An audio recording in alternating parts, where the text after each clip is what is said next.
In today's video, I'm going to teach you how to connect Google Sheets to Glide. If you want a fast way to turn a spreadsheet into a working app, this connection is the simplest path.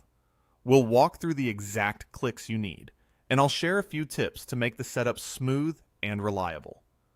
First, head over to the Glide website and sign in. Make sure you're using the Google account that owns or has access to the spreadsheet you plan to use. If your organization manages files with shared drives, confirm you can access the file from this account to avoid permission hiccups later. Once you're signed in, click New App. This tells Glide you're starting a fresh project. On the next screen, click Google Sheets. This option uses a Google Sheet as your app's data source, so your app content can update directly from the spreadsheet. Click Continue. If you see any prompts from Google asking you to confirm access, review them and proceed, so Glide can read the spreadsheet. Next, you'll see an option labeled Import Google Sheets. Click it once. This opens the file picker, where you can choose the exact sheet you want to connect. Click Continue to move forward. You should now be able to browse your Google Drive. Choose the file you want to import. A quick tip here. Your sheet will work best if the first row of each worksheet contains clear column headers.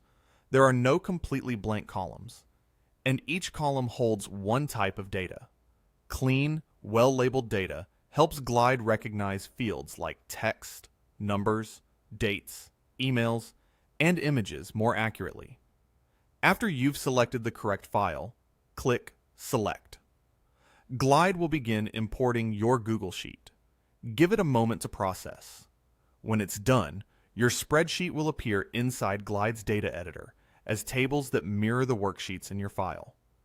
From there, you can see your rows, confirm column types, and get ready to design your screens using this live data source.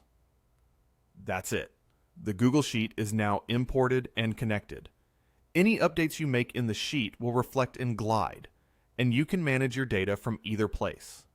If something doesn't look right, double-check your headers and data types, and make sure you selected the correct file.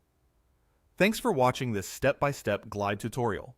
If you found this helpful, make sure to like the video, leave a comment below, and subscribe to the channel for more tutorials and walkthroughs.